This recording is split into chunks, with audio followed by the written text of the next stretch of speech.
नमस्कार बच्चों, एक बार फिर से स्वागत है आपका अपने हिंदी गुरु पाठशाला यूट्यूब चैनल पर। आज हम कक्षा 10 की कृतिका भाग 2 का अध्याय 1 माता का आंचल पाठ के प्रश्न और उत्तरों का अभ्यास करेंगे। इससे पहले देखते हैं इस पाठ का संक्षिप्त परिचय। माता का आंचल पाठ में सन 30 के दशक की ग्राम्य जीवन का चित्रण किया गया है। इस पाठ के लेखक शिव पूजन सहाय हैं। इस पाठ में उन्होंने अपने बचपन से जुड़ी यादों का उल्लेख किया है। लेखक के बचपन का नाम तारकेश्वर नाथ था। उनके पिता उसे भोलानाथ कहते थे। वे दोनों यानी लेखक और उनके पिता एक साथ सोते जागते और एक साथ खेलते खाना खाते। एक बार लेखक अपनी मित्र मंडली के साथ खेल रहे थे, तभी एक सांप निकल कर आया और वे गिरते पड़ते अपने घर आए और अपनी माँ की गोद में बैठ गए। उसी समय उनके पिता दौड़े दौड़े आए, परंतु बालक यानी लेखक ने अपनी माँ का आंचल नहीं छोड़ा। इसका आशय यह है कि बच्चा अपनी माँ के आंचल को पिता से ज़्यादा सुरक्षित समझता है। तो बच्चों, अब देखते हैं इस पाठ के प्रश्न और उत्तरों को। बच्चों, यह प्रश्न और उत्तर मैंने बहुत ही छोटे छोटे और सरल भाषा में बनाए हैं, जो आपको वीडियो देखने से ही याद हो जाएंगे। इसलिए वीडियो को पूरा अवश्य देखें। प्रश्न 1।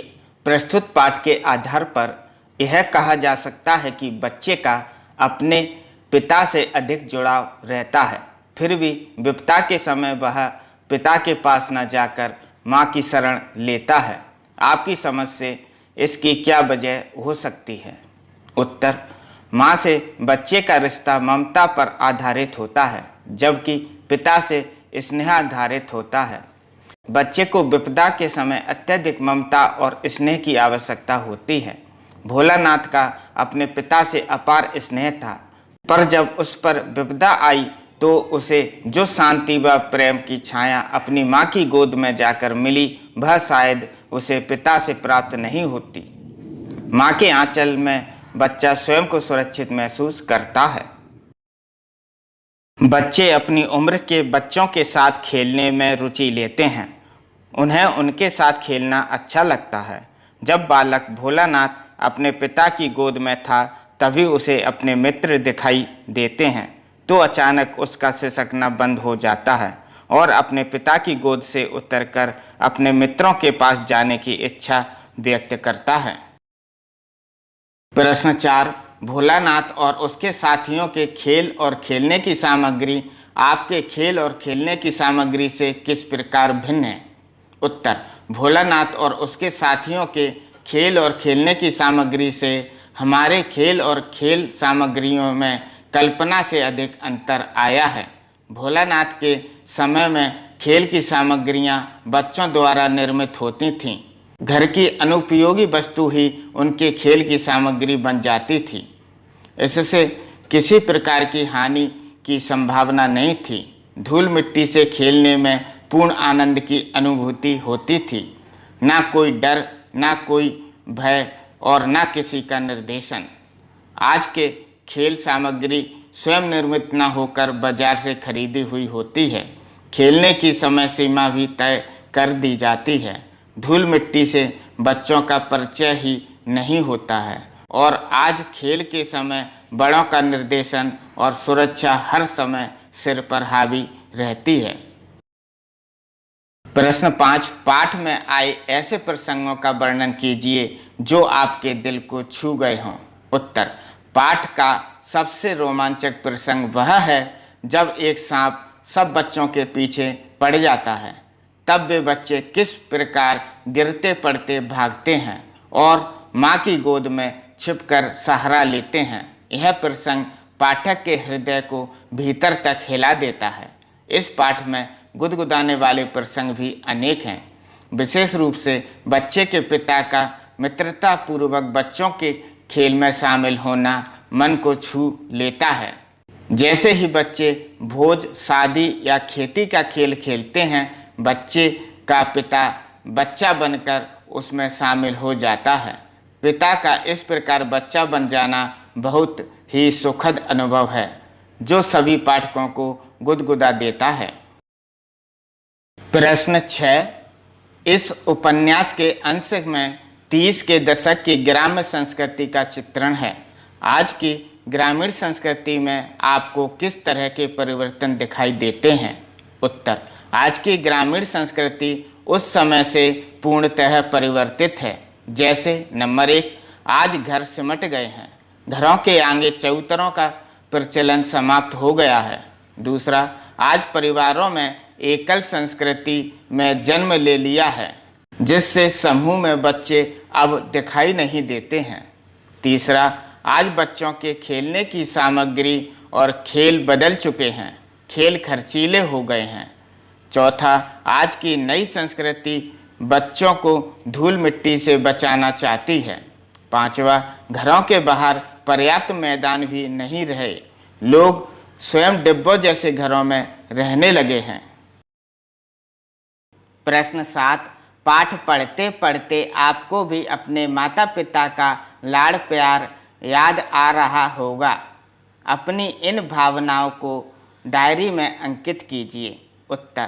पाठ पढ़ते पढ़ते मुझे भी अपने माता पिता के लाड़ और प्यार की याद आ रही है। देखें नंबर 1, जब मैंने छोटे स्कूल में जाना प्रारंभ किया था तो गर्मी के दिनों में मेरे पिताजी कभी मुझे लस्सी तो कभी आइसक्रीम दिलाकर स्कूल ले जाते थे। दूसरा, हर रविवार को हम अपने माता पिता के साथ घूमने जाते थे।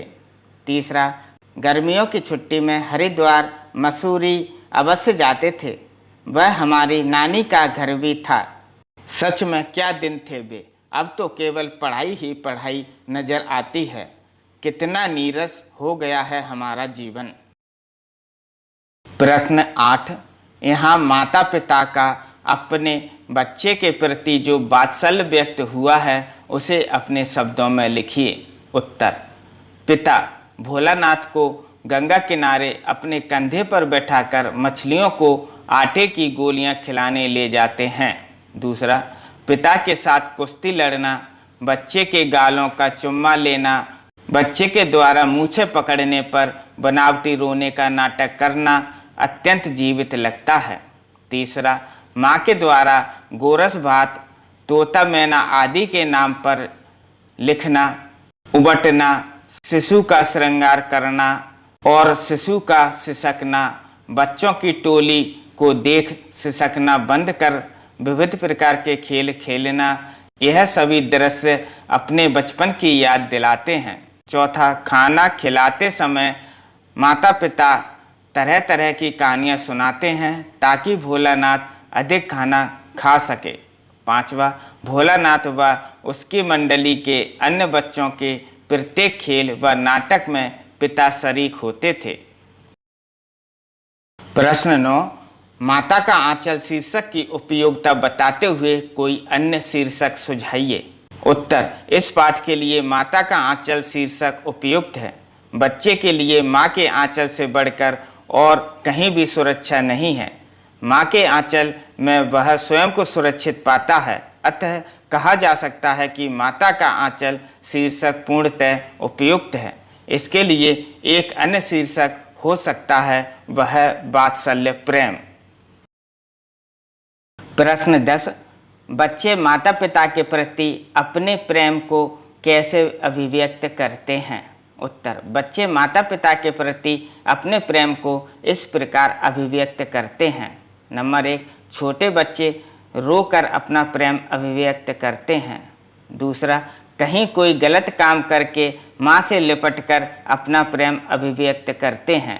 तीसरा, माँ के हाथ से खाना खाकर अपना प्रेम अभिव्यक्त करते हैं। चौथा, माँ बाप को अपने खेल में सम्मिलित कर अपना प्रेम अभिव्यक्त करते हैं। पांचवा, छोटे बच्चे अपनी जिद में भी प्रेम अभिव्यक्त करते हैं। प्रश्न 11।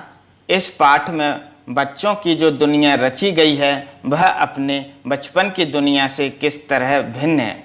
उत्तर। इस पाठ में बच्चों की जो दुनिया रची गई है वह हमारे बचपन की दुनिया से निम्न प्रकार भिन्न है। नंबर 1, हमारे माता पिता पर इतना समय नहीं था जितना भोलानाथ के माता पिता के पास था।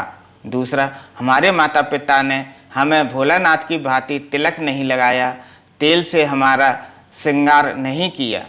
तीसरा, हम भोलानाथ की तरह घर से बाहर नहीं खेलते थे। चौथा, भोलानाथ बचपन में जो खेल व नाटक खेलता था, वे खेल व नाटक हमारे बचपन के समय कोई नहीं खेलता था। पांचवा, आज के बच्चे टीवी, मोबाइल, कंप्यूटर आदि में ही अपना बचपन बिता देते हैं। बच्चों, अगर आपको इन प्रश्न और उत्तरों की PDF चाहिए तो उसकी लिंक मैंने डिस्क्रिप्शन बॉक्स में दे रखी है। उस लिंक पर क्लिक करें और PDF देखें। धन्यवाद।